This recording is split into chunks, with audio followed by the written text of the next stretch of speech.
ओम गुरुभ्यो नमः। ओम गम गणपतये नमः। ओम मते नमः। ओम रम रमाय नमः। ओम मातेश्वरी नमो नमः। ओम मातृपितृचरणकमलेभ्यो नमो नमः। तुला राशि द्वादश का कन्या राशि का केतु किस प्रकार का परिणाम देने जा रहा है अगला 1.5 साल तक। हालांकि ये निर्भर करता है आपके कुंडली में इस स्थान में कौन सा ग्रह आपके द्वादश स्थान में है या आपके दशा अंतर्दशा क्या चल रहा है। इस समय अगर आप लोगों को केतु का दशा चल रहा हो, राहु का चल रहा हो, शनि का चल रहा हो, तो कुछ ना कुछ प्रॉब्लमेबल फैक्टर तो बन सकता है। लेकिन अगर फेवरेबल दशा अंतर्दशा है तो ये पता भी नहीं चलेगा कि केतु द्वादश में बैठा है। द्वादश स्थान हॉस्पिटल का, फॉरेन टूर का, जेल का, गुप्त शत्रु का, खर्चा का, व्यय का, बेडरूम का, बेडरूम सुख का, खेत छुड़ाई खेत, केत राहु के दृष्टि में, क्रूर ग्रह, पाप ग्रह, विच्छेदात्मक ग्रह, मंगलवत अग्निकारक ग्रह, सांप का पूंछ, बेडरूम में आए तो बेडरूम से विच्छेद, बेडरूम सुख लेने देने ना दे, विदेश भाग में यात्रा इत्यादि को बढ़ा दे, अहेतु खर्चाओं को भी बढ़ाए। एक पॉजिटिव पार्ट यह है कि गुप्त शत्रु निस्तनाबूद कर दे, खत्म कर दे, मार दे या भगा दे। जीवन में कई प्रकार के सॉल्यूशन भी लाएगा। तो द्वादश का केतु को अच्छा कहा गया है। अगर आप धर्म के साथ चल रहे हो तो केतु यहां पर बम के देता है, पॉजिटिव फल देता है, धर्म धुरंधर बनाता है। और ऐसे कहूँगा कि ये 1.5 साल आपको मौका मिल रहा है मोक्ष, मुक्ति की ओर जाने के लिए, भक्ति की ओर जाने के लिए, युक्ति की ओर जाने के लिए, आध्यात्म की ओर जाने के लिए, वेदांत और वेद की ओर जाने के लिए, अपने जीवन का समाधि प्राप्त करने के लिए एक पॉजिटिव टाइम पीरियड केतु द्वादश का गोचर हर 18 साल में एक बार मिलता है। तो अगर तुला राशि वाले इस बात को समझेंगे कि यही 1.5 साल है जहां हम वेदांत, वेद, अध्यात्म, अष्टादश पुराण, गीता, श्रीमद् भागवत गीता इत्यादि अध्ययन पाठ करें, तो ये हमारे जीवन का सबसे बड़ा एक माइलस्टोन हो सकता है।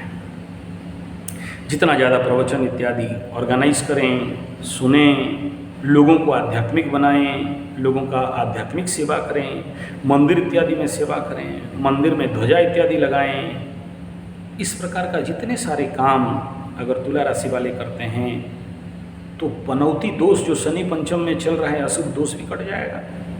और केतु इस पनौती दोष से मुक्ति देने के लिए भी आया है। केतु यहाँ पर दोनों ही काम करेगा, एक तरफ हॉस्पिटल खर्चा से रुकवाएगा या तो बढ़वा देगा, डिपेंड अपॉन योर कुंडलीज केतु, आपकी कुंडली का केतु जैसा फल दे रहा है। अगर कोई लीगल इलीगल मैटर फंसे हुए हो, चोर चाउटर बदमाश हो, तो मामा के घर में रोटी भी सिखवा सकता है। अच्छे है तो यहाँ जेल में घुसा हुआ आदमी को बाहर भी निकालता है, मोक्ष मुक्ति देता है ना, बंधन कैसे करेगा वो। लेकिन डिपेंड करता है आपके कर्म के ऊपर। गलत कर्म तो केतु यहाँ गलत फल देगा। केतु पूर्व जन्म का, और अगर पूर्व जन्म में ऐसा कुछ कर्म किए होंगे और केतु यहाँ पर आया तो चोर चपेट, एक्सीडेंट, कोर्ट कचहरी, माली मकदमा, पुलिस, वकील सबको दिखा देगा। दूसरा बात, यहाँ से आपके 6ठा स्थान पे राहु के ऊपर दृष्टि और राहु का स्थिति, विगत दिनों से अगर कई सारे बीमारी में पड़ते पड़ते आ रहे थे तो इस समय रोग मुक्ति देगा। विगत समय में ढेर सारे ऋण में पड़े थे तो ऋण मुक्ति देगा। विगत समय में जितने सारे शत्रु आए थे सब शत्रुओं को निस्तनाबूद, ध्वंसीभूत, वैरिणाम प्रलयम यान्ति करा देगा।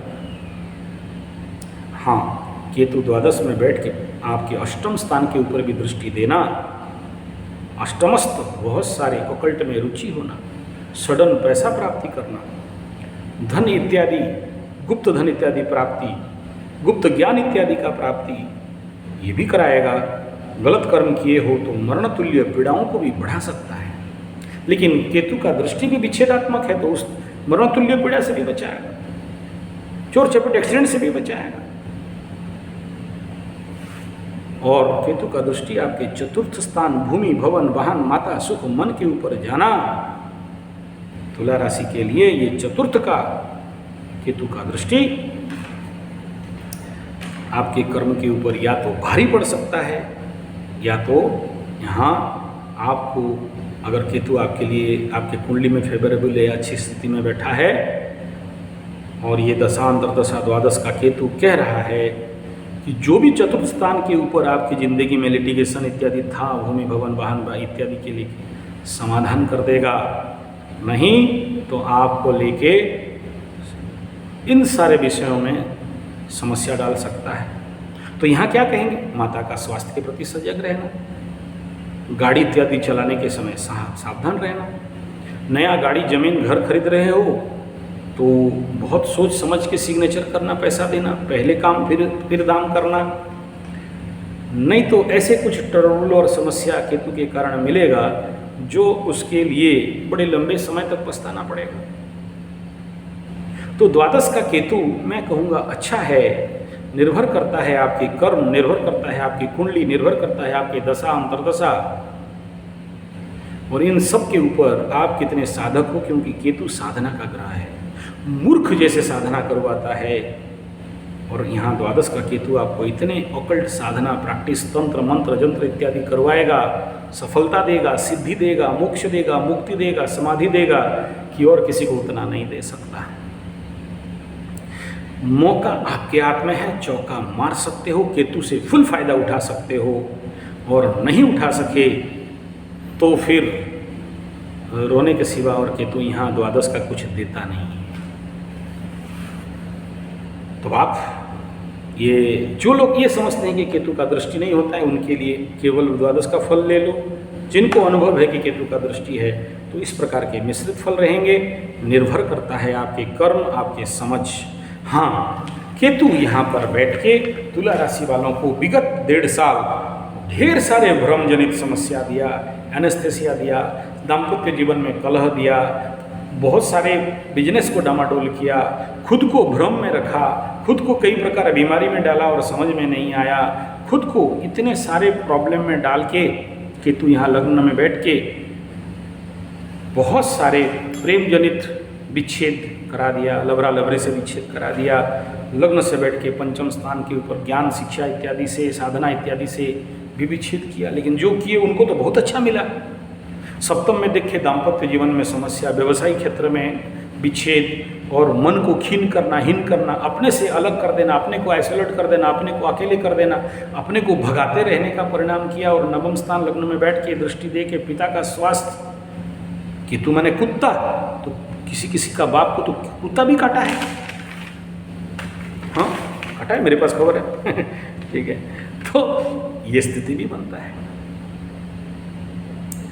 लेकिन इस बार इस समय इन सारे परेशानी से तो बाहर जाओगे, और अगर केतु का बात मानते हो तो एक राजयोग जैसे छठा का राहु बेस्ट करके देगा, पंचम का शनि जिसे पनौती कहते हैं वो भी बेस्ट करके देगा, और द्वादश का केतु के बारे में क्या बताएं, तो तीनों प्लैनेट को अगर फेवरेबल बना दिए तो समझ जाओ कि आपका दुर्योग गया और राजयोग शुरू हुआ।